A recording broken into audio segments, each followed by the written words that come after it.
যখন তোমাকে root over জাতীয় ফাংশনের লিমিট বের করতে বলবে, তখন তোমাকে দেখতে হবে যে এখানে হরে রুট ওভার আছে না লবে রুট ওভার আছে।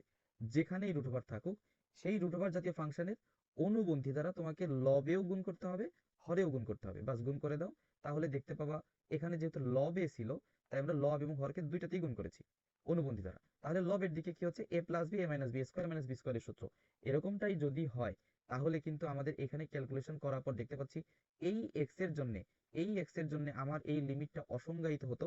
তাই এই এক্সটাকে আমি কেটে দিলাম। এই এক্সটা কাটাকাটি করার জন্য আমাকে রুট ওভার জাতীয় ফাংশনের অনুবন্ধী দ্বারা গুণ করতে হয়েছে। যেহেতু গুণ করা শেষ, আমাদের এই এক্সটা চলে গিয়েছে, এইবার কিন্তু ফাংশনটা আর অসংজ্ঞায়িত হওয়ার কোনো চান্স নেই। তাই তুমি এইবার লিমিটের মান বসাতে পারো। লিমিটে এক্স এর মান কত দেওয়া ছিল? এক্স এর মান ছিল ভাইয়া 0। এক্স এর মান তুমি যদি 0 বসাও, তাহলে উপরের দিকে শুধু 5 থাকে, 5 থাকলো। নিচের দিকে এক্স এর মান 0 বসলে এখানে রুট ওভার 1 এবং এইখানে রুট ওভার 1, তাহলে রুট ওভার 1 রুট ওভার 1 মিল করে 2। আশা করি তোমরা এই টাইপটা বুঝতে পেরেছো। তাইলে এইখানে যতগুলো অঙ্ক আছে, এগুলোতে তোমাদের সমস্যা হওয়ার কোনো কথাই নাই। তাহলে এই অঙ্কগুলো তোমরা একটু বাসায় প্র্যাকটিস করো, দেখো খুব সহজেই তোমরা এটা পারবা।